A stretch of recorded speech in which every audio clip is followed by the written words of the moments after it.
For professional advice with a personal touch, consult F.L. Fuller Landau, Chartered Professional Accountants and Business Advisors. Click on flmontreal.com. Good evening. Welcome to today's Entrepreneur, presented by FL Montreal, a program about the entrepreneurial spirit that drives Quebec business. My name is Dan Delmar, along with FL Montreal's Josh Miller. Good evening, Josh. Hello, Dan. And this evening on the program, our second to last of the season, we're going to talk to Jill Selick of Rubix Marketing. And later in the show, consultant Peter Moratis is going to talk about when to incorporate for both a tax standpoint, for real estate, for business. We'll get into all those questions later on this hour. And Jill's one piece of advice for today's entrepreneur on the way, of course.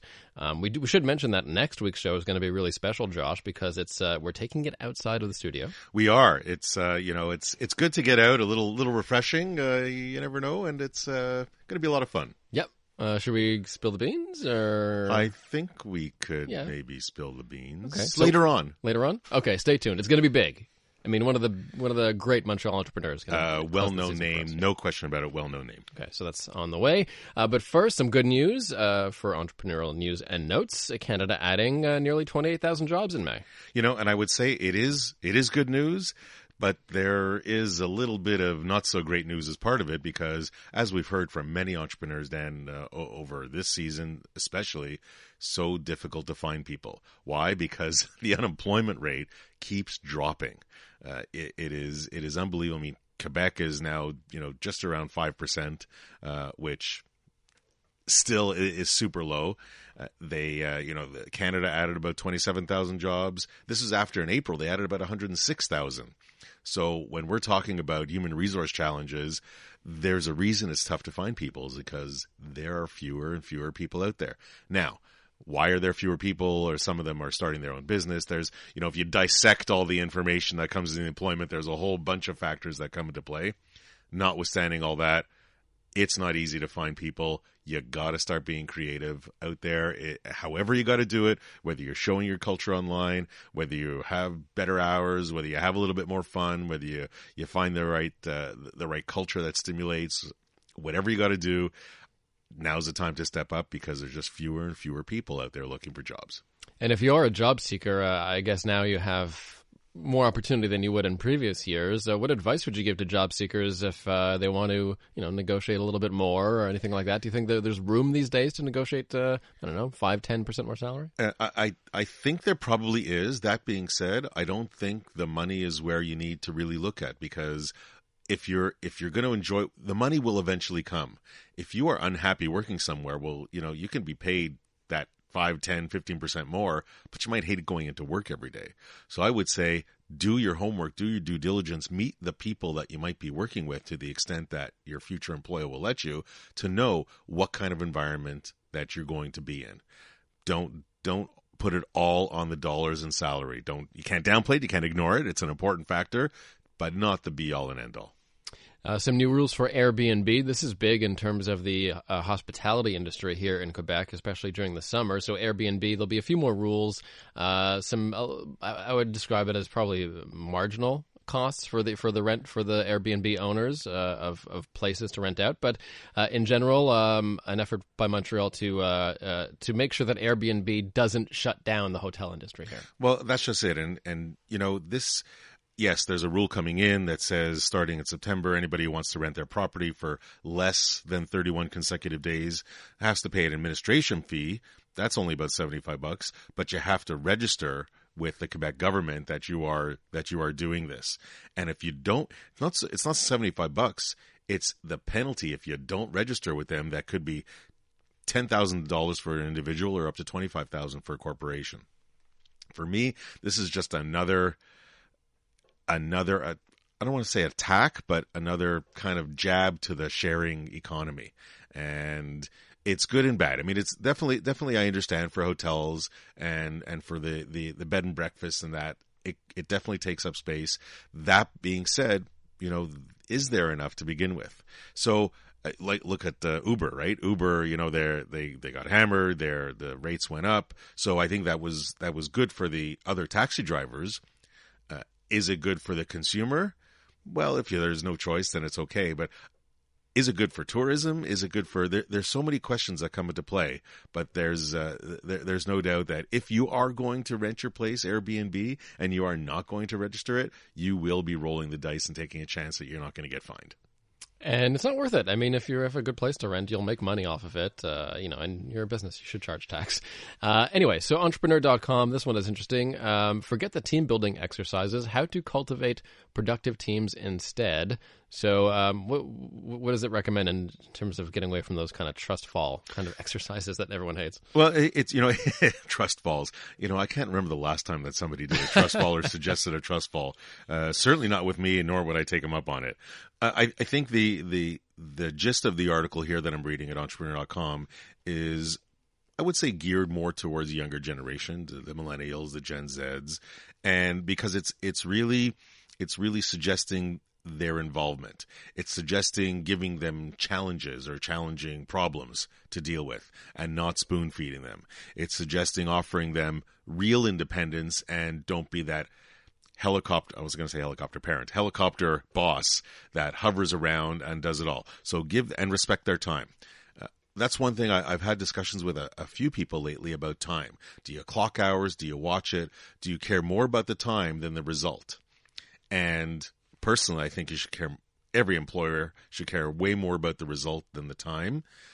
But that's only achievable if you have the ability to manage those people. If you don't have the ability to manage to get the results, then yeah, your default might be, well, I got to look at the time because I have no way else. I don't have the skill set to manage people in another way. So I think that the message behind this is really give your people a little bit of latitude. Hire properly. Take your time in hiring. Make sure you hire that right person.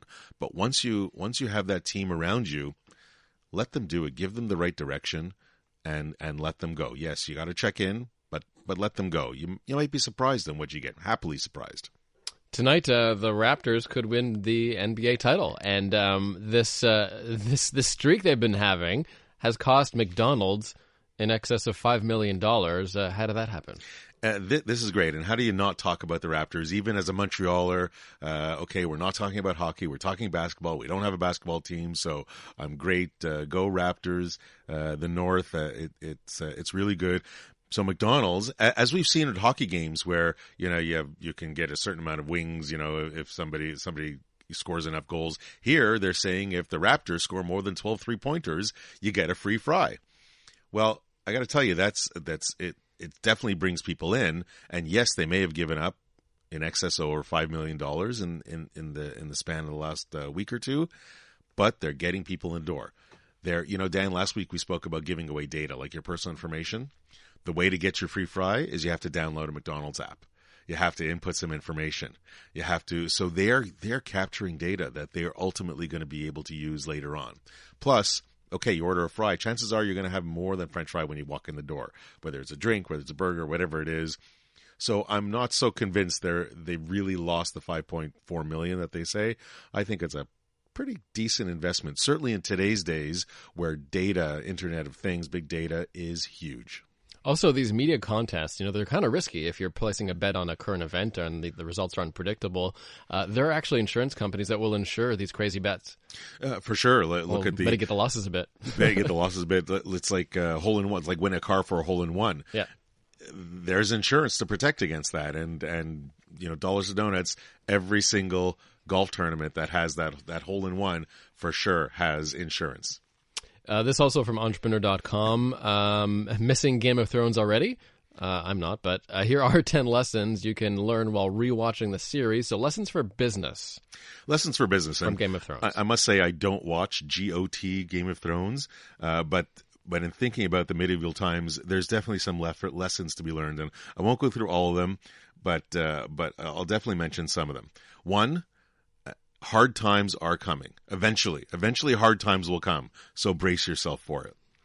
This was interesting. When it's dog eat dog, don't be at the table. Which means that if you're out there and all your competitors are trying to kill each other, they're all trying to bring each other shows and come up with a better idea, don't necessarily get involved. Stay away and let them duke it out, and then maybe you'll come in towards the end. Keep an open mind about your enemies. That's a big thing. You know, when you're keeping tabs on competition, you never know if your enemy can ultimately be your ally. There's so many more. I like this one. Adapt, adapt, adapt. And I think that's huge. And I'll end on that one because we've spoken a lot about reinventing yourself, but you can't stay static. You can't say, you can't just stay still. And, you know, listen, why do so many characters in Game of Thrones die?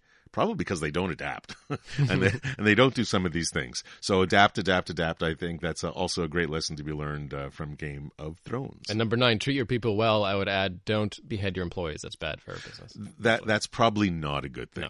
No. Today's Entrepreneur on CJD 800. Our guest this evening is Jill Selick of Rubix Marketing.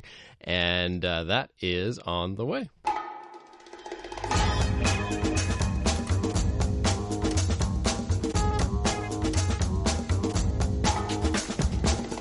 For professional advice with a personal touch, consult FL Fuller Landau, Chartered Professional Accountants and Business Advisors. Click on flmontreal.com. Inspiring stories from outstanding business people, Dan Delmar and FL Montreal's Josh Miller with you for today's Entrepreneur. And this evening we welcome into studio Jill Selick of Rubix Marketing. Welcome, Jill. Thank you for having me. And Josh, a marketing company that's pretty new and has some pretty big names on the client roster. Yeah, and it's really, you know, kind of, it's not just a marketing company. I mean, you know what? Why even start describing it? Let's just ask Jill. Jill, so just so our listeners understand, what exactly is Rubix Marketing? Rubix Marketing is a consultancy that specializes in brand strategy. Essentially, what we do is we work with small to medium-sized business to make sure that their investments in marketing are actually generating a return. Now, you say brand strategy, and we say marketing, and we've talked marketing a lot on the program. We've had, you know, a few agencies on here, but they all seem to do a little bit different things. So, from your aspect and what you do individually, how would you best describe what you do for the customers? So what we do is we actually start out by doing a full assessment of what their needs are. So we understand exactly what they're looking for from a marketing perspective, and then we do an internal and external audit. So we analyze the consumer, we analyze the market, we analyze the competition to make sure that we have the right inputs for them. And then what we do is we actually build a full-on marketing plan. So instead of, you know, companies coming and saying that they need a website or they want to invest on social media, they actually have a structured plan as to why they're doing it, how they're doing it, and so that they can understand what the return is. From there, what we do is we help quarterback the execution. So we work with amazing partners that are really experts in their field.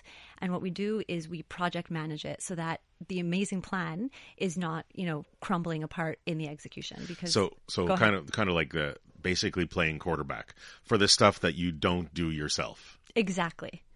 Now, was there a reason that you didn't start building the people around you to kind of keep filling the holes and not necessarily use partners, but build it under Rubix itself? I think we have the philosophy that we want to leave the expertise to the experts, and we're actually experts in brand and business strategy. And so our team is really focused on exactly that.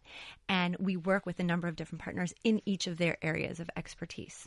There are a lot of really interesting creatives in Montreal, so you can get a web marketer in some cases for cheap to produce a lot of content. But like you said, it's the direction that's a bit trickier, right? So do you notice that there's a lot of good marketing content out there that just doesn't have much direction? There's amazing, amazing content out there. There's some really great creative stuff.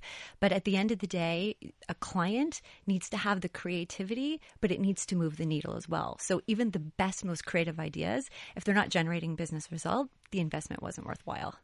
Now, sometimes you can lead a horse to water. Sometimes, you know, you have to also educate your customers. How much does that come into play of educating the clients that you work with?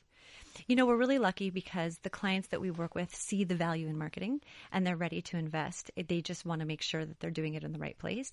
And so we sort of walk them through the process, and we work with them every step of the way to help them understand why we're doing what we're doing. And it's through that collaboration that I think they understand the value. What happens in cases where you might not see eye to eye with a customer? Like, sometimes clients are insistent. I believe in this. Like, I know that sometimes we, you know, as a firm believe in maybe a certain direction. And when we talk with marketing professionals, say, yeah, that's okay, but is that really what you want to do? So is that a challenge for you? And how do you deal with that? You know what? I think what we do is I'm sort of like a nerd at heart. So I think we just base everything on the numbers. So if we're able to sort of, generate a quick win or generate a small result, then we build the business case to be able to convince our clients. So now what I haven't asked you yet is what's your background? Like, where did you come from? This doesn't just happen out of the blue. So my background is I'm sort of an atypical entrepreneur. I didn't grow up always wanting to be an entrepreneur. I worked for large multinational companies for like 15 years. And I loved it. It was wonderful. I actually thought I was going to grow up and be the first female CEO of Johnson & Johnson. But one thing... It's not too late. There's still time. One thing led to another, and I ended up working for a small Quebec-based communications agency. And what that did is it opened my eyes to a whole world of these amazing small to medium-sized businesses who are doing fantastic things and really changing the world, coming up with amazing products and services, but don't have the knowledge or the resources or the know-how in marketing. And that's where the idea for Rubix Marketing started. Rubix, now, it's a very familiar name. So when you're kind of thinking about a name, and you're a branding specialist, so was it difficult to find that name? What was, maybe you can talk quickly about the process in finding it. So it was and it wasn't difficult to find the name. I think, as a branding specialist, it was important for me that our company name really communicate what our brand is all about. And as you might have guessed, the reason for the name being Rubix is because of the Rubik's Cube, which is a puzzle. And so what we're doing is we're solving puzzles for businesses every day. So we had a number of different names, and we checked all of them to see, if there were any competitors out there and what were the legality and if the domain names were taken. And ultimately we ended up with Rubix. Any names that you didn't use that were kind of fun that you thought maybe would have stuck? And who did you check with? I mean, did you kind of ask people, or you were like, no, I kind of looked this and did my own research? We had a couple that we liked. I think there was like a top 3 or 4. And I actually sent an email out to people who I'd known from my past who either, were in marketing or some form of communications, and just sort of sent out an email saying, hey guys, what do you think starting this company? Give me some feedback. And based on that, had them vote.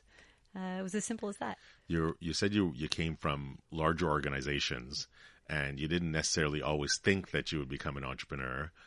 Was there an aha moment, or conversely, was there a moment where you were kind of scared to bits saying, what am I doing? No, I'm not scared to bits. But what I will say is it was really that moment when I was working at that communications agency where, these amazing companies were coming in and they were willing to pay for creative, and they wanted, a website or a TV commercial or a radio spot. And they wanted it because they thought it was a good idea, not because they knew it was a good idea and what it was going to contribute to their business. And what I found while I was working there also was that they were building websites, but they hadn't really even defined who they are as a brand, had a clear DNA. They didn't necessarily understand the key messages that needed to be contributed. So even if we made the best website in the world, if you don't have a clear idea of who you are and you don't have the right key messages, it's not going to resonate with the consumer.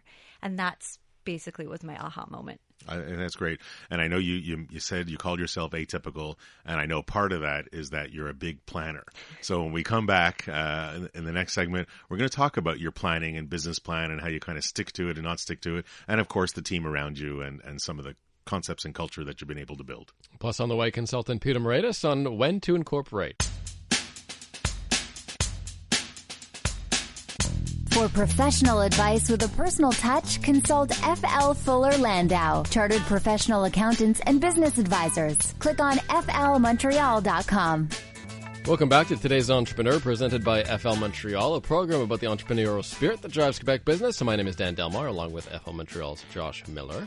And this evening we're chatting with Jill Selick of Rubix Marketing and talking about the marketing business and how you do things differently. Jill, we're talking about structure and how Montreal is really just filled with so many creatives. Have you ever had a project that got too creative where you had to sort of take your creatives and scale them back a little bit and say, hang on guys, it's maybe a little too much? So I never want to scale back a creative because I think, creatives are born to be creative. I think our role as strategists is to make sure that the creativity is just aligned with what the objectives are. So there's 15,000 ways to be creative. We just want to make sure that that's aligned with where the client wants to go.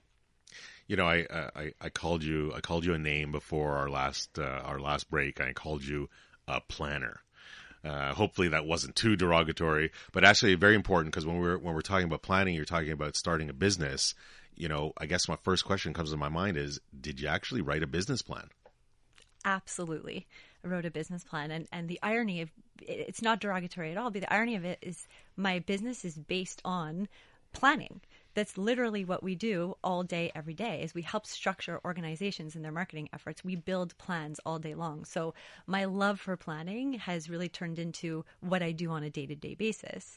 As an entrepreneur, when you're running your own business, the marketing piece is separate. As an entrepreneur, when you're running your own business, you need to learn to roll with the punches, and you can't be as exact in your planning. No, and do you maintain it? Do you tweak it? Do you watch it? Do you adjust? Or now that you're, a few years in, you're kind of like, well, no, I have an idea. So no, what we do is we built a business plan to start with, and what we do is we reevaluate every single year. So the business at this point is 2 years old, and every year we sit down and we assess whether or not we reach our objectives. We had specific KPIs, key performance indicators, that we look at. Are we working? Are we not? And we adjust and we tweak as we go along. A plan is not there to be set in stone. It's there to guide you. There's a team around you. There's a small team around you. And yes, like from under your own roof, and then there's your partners. Let's kind of talk about the ones under your own roof. How do you find them? How did you find them? What did you look for? What, when you're finding, as an entrepreneur, you're starting out a new business, what are you looking for? What I'm looking for is people who have, we're in the business of consulting, so I'm looking for people who have the knowledge and the skill and the experience. That's first and foremost, because obviously we need to make sure that we're doing the right thing for our clients. But beyond that, as you're starting a business, you're also creating a culture. And so I'm looking for people who I work well with, people who I know and who I trust. So many of the employees that I have today were people that I knew prior to starting the business. So good character fit, skill, while they could and should have it, can be taught, but character fit, huge. 100%. This is especially true in my area of marketing, which is public relations, but sometimes the numbers don't necessarily paint a full picture of how successful the campaign was. How do you talk to an entrepreneur and say, well, yeah, the results weren't out of this world, but you still got a lot of good publicity, and here's why that's a good thing? Well, I think that's a great question. I think especially in your area of PR, it's harder to measure. And a lot of things that we do, it's a little bit easier to measure. So I think I have an easier job than you do. I think also it's really about defining the objectives first. So if the objective was, awareness, then we want to measure awareness. We don't want to measure conversion, and vice versa. So really honing in on what are you trying to accomplish, and then, sort of like determining whether or not you were successful based on that. Now, coming back to the people just for a second, I had this question in my head, and I know we chatted about it offline, and I hate the term, but I'm going to say it because we're talking about culture and we're talking about, relatively young or youthful environment. Where does, I can't believe I'm going to say it out loud, work-life balance fall into it? And by the way, for the record, I don't believe in the term work-life balance. It's basically balancing life, but I kind of wanted to get your input as you build your firm and you add people to it.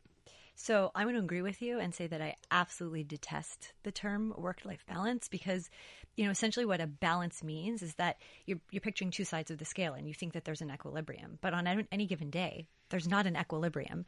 There are days where you're a better worker than you are mom, or a better mom than you are a worker.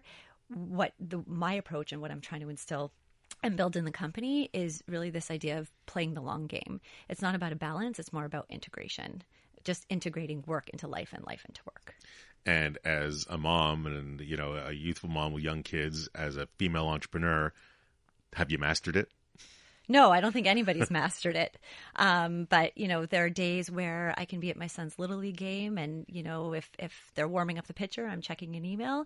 And, there are days where I'm staying at work late and, I'll be doing math homework from, my office on FaceTime. So, whatever it is, you just try to make it work.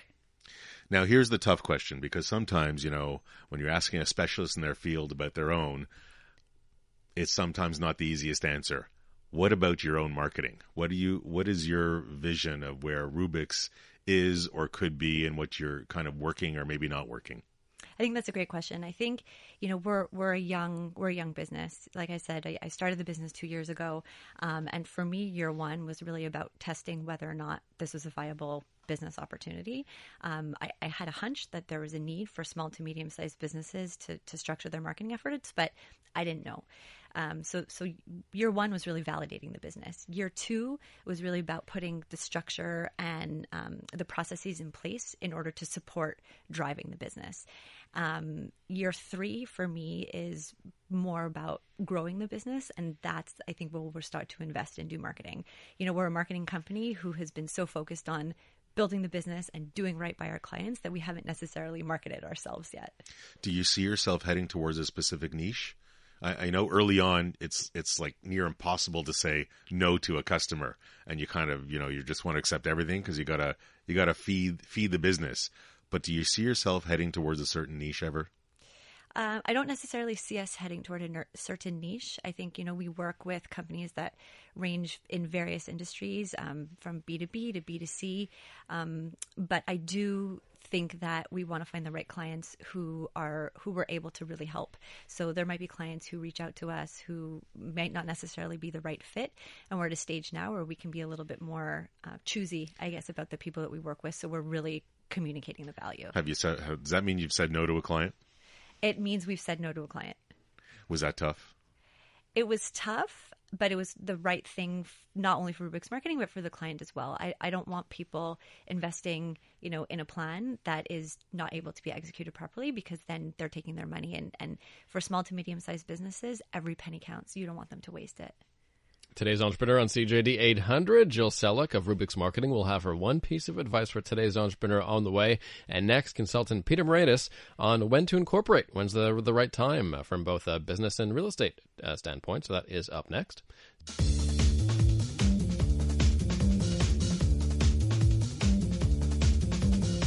For professional advice with a personal touch, consult FL Fuller Landau, Chartered Professional Accountants and Business Advisors. Click on flmontreal.com. Inspiring stories from outstanding business people, Dan Delmar and FL Montreal's Josh Miller with you. We're chatting with Jill Selick of Rubix Marketing, and we'll have Jill's one piece of advice for today's entrepreneur coming up in just a little while. But first, tax partner Peter Moraidis is here to talk about incorporation. Welcome back, Peter. Thanks, Dan. And Josh, this is a question we asked ourselves a few years ago. I actually peppered you with several emails, maybe 4 or 5 years ago, about this issue, and it's a tough call sometimes when your business is growing. When to make that jump? And we really get the question often because we're dealing with entrepreneurs day in, day out. And it's not so straightforward sometimes, and there is a bit of a number crunch. So really, the question of when to incorporate, when does it make it worth it? And we're really talking more as exciting from a tax standpoint. We're really kind of leaving the legal stuff aside because there's a whole other discussion points that we can have there. But we'll turn to you, Peter, and what are the first things that come to mind when an entrepreneur is thinking, do I really need to incorporate? Is it worth it for me to do so? So I think it's usually primarily based on the ability for entrepreneurs to defer taxes. So tax rates are relatively high. They go up to 50% for individuals, whereas companies have the ability to have a much lower tax rate on the profits that they have in their companies. And I think that's where the money that's made by the company is reinvested into the business, whether it's spending money on assets or something that they need for the business, or acquiring new businesses. It allows them to have more capital to be able to reinvest. So that's really, if you're an entrepreneur and you don't spend everything you earn. Exactly. If you're a new business starting out, sometimes that's not the case, and people need to live. But it's about figuring out what you need to live and what you're spending or not spending. Correct. You can have a very high amount of income that you're making in your company, but if you're taking it all out because you have a high cost of living, there might not actually be any advantage to incorporating. So typically a one-person operation would not incorporate? So, well, no, a one-person operation that was very profitable actually made sense. And that's why a lot of professionals have done it over the years and have caused a lot of rule changes by the governments because they didn't necessarily like high-income earners to be able to defer an amount of tax. And actually, one of the rules that I think is kind of impacts Jill and other small companies that are starting up that might not have the amount of employees at first is recently, even if you can put away some money, they've actually increased the tax rates on companies who don't have enough employees. So over 5,500 hours to be exact, but around more than 3 employees. So sometimes in the years where you need that tax savings the most, they're actually not being able to get it in the first year because of the Quebec rules. That's only for Quebec, though. Exactly. But it ends up making that for somebody who doesn't have employees and takes out everything from their company, they're actually taxed at a much higher rate. So it's not just the administrative cost of having a company, but they're actually losing out on being incorporated in terms of the overall tax rate. And even if you start out, because some people say, well, maybe I won't pay myself a salary, I'll pay the higher Quebec rate, but I have zero income, and maybe I'll just take out a dividend. And because dividends are tax preferential, I guess it just becomes a number crunch on how much you're going to make and pull out. But then if they weren't making as much, you're right, they'd be able to defer some money. But at some point, if it's a one-person operation, they might need the money next year when they decide to buy a bigger house or something. So it's always sometimes you have to look at from a long term. Now I know we're talking a lot about businesses, but equally important, and we see real estate kind of growing leaps and bounds, and people are like, okay, I want to invest in a business, but maybe I want that bricks and mortar. I want something that I know is going to appreciate, because that's a lot of people feel that way. So when people are looking to buy real estate, there's always the question, do I buy it in a company or do I own it in my own name? So this is where I would say if somebody has a business that's earning active income and is able to save in terms of the tax rate that stays within a company. I don't want to get into creating holding companies or all that more complex stuff, but yes, there's a definite benefit because you have more capital in the company. What do you mean active? What do you mean by active income? So that's a good point. So active is essentially anything where they're actually creating a good or selling a product. Real estate, unfortunately, is considered passive unless you have over 5 employees working in your operation. So that's like only very large multinational companies. That's a question that comes a lot, real estate, especially nowadays where everybody has, a lot of people end up buying 3 condos in Griffintown and feel that they're running their own business as a real estate company. It's still considered passive if you're not employing people. Exactly. If you don't have people managing your properties, it still becomes passive. So just because you're starting to grow in terms of the number of units you have, it doesn't mean that it actually is advantageous. It's actually disadvantageous to incorporate in a situation where you don't have another operating business on the side. So for people who have a good, well-paying job and have been able to save money in real estate because they prefer that vehicle, generally it will not make sense to have it in an actual corporation, just held personally. Now, one of the things that always comes up with real estate and buying a company or not buying a company is Pretno Corporation or a nominee company. And we're not getting into the legality of it. That's not what we're talking about. But there was something that came out recently. Correct. Like I know people hear Pretno and you think of political contributions and there are all kinds of maybe nefarious transactions. But because of that and because people have used Pretnos maybe for ways of dodging taxes as well, Quebec government just came out a couple weeks ago and have required that anybody who has a Pretno corporation disclose to the government the nature of the relationship, the property involved, or the like who the Pretno is for, which means that a lot of basic planning where sometimes rather than having co-owners, we usually see with Pretnos where there's co-owners, rather than having 10 different individuals being registered as the owners of the property, you would just set up a Quebec Inc. because it makes it much easier to sign a lease on behalf of everybody else or to have it operate in a bank account. But so even your basic type of co-ownership with a Pretno who owns the property, they will now have to disclose. And they've given a limit up to September 16th. We still haven't seen what form or what to actually send into the government, but the penalties could be up to $5,000 if they're not submitted. So that's something that I think everybody who's an investor in real estate and deals with nominees or print-no companies should be aware of. Or whatever nominee agreement is out there, not just for that. You're right. Last question, Peter, and this is a question we get often, and it's kind of maybe dispelling a myth. Whether you incorporate or whether you have your own business, does it change the type of deductions you can have? It's a very good point. I'll tell you straight up, probably not. In general, anything that you'd be able to deduct personally, you'd be able to deduct in a company. And a lot of people have this myth, like you're saying, that if you have a company, well, they're deducting everything. Well, if somebody is self-employed and it's an expense that's for business purposes, they can deduct it just as much in either type of structure. Let's dispel those myths. Thanks very much, Peter, for joining us. And as we do each week in our second to last show of the season, we'll turn to our guest, Jill Selick of Rubix Marketing, and ask you, Jill, what would be your one piece of advice for today's entrepreneur? My one piece of advice is find something you love, find something you're passionate about, and make that your career, because you will never feel like you're working a day in your life. Awesome. I think we hear that really often, and absolutely well said, and we know it's true. And the other takeaway I'll mention, and it's the name I keep calling her, the planner, is you can never underestimate the right planning for a business, even a little bit. Just don't do nothing. And I think that's hugely important. Yeah, and marketing, it can get crazy out there, but you need a plan, even for creative work. Even for creative work. And a plan so that you can hone and select the right partners in the creative side to keep them on track. Jill Selick of Rubix Marketing, thanks so much for stopping by tonight. Thank you for having me. Thanks as well to Peter Moretus, tax partner at FL, and Josh, next week, our season finale, and it's going to be a good one. Andy Nullman, about his entire career, his creative projects, his failures, just for laughs, the whole 9 yards. And we're going to chat with Andy at the Ritz-Carlton Maison Boulud, the terrace out there. It's going to be fun. It's going to be a lot of fun, slightly insane, and great stories, I'm sure.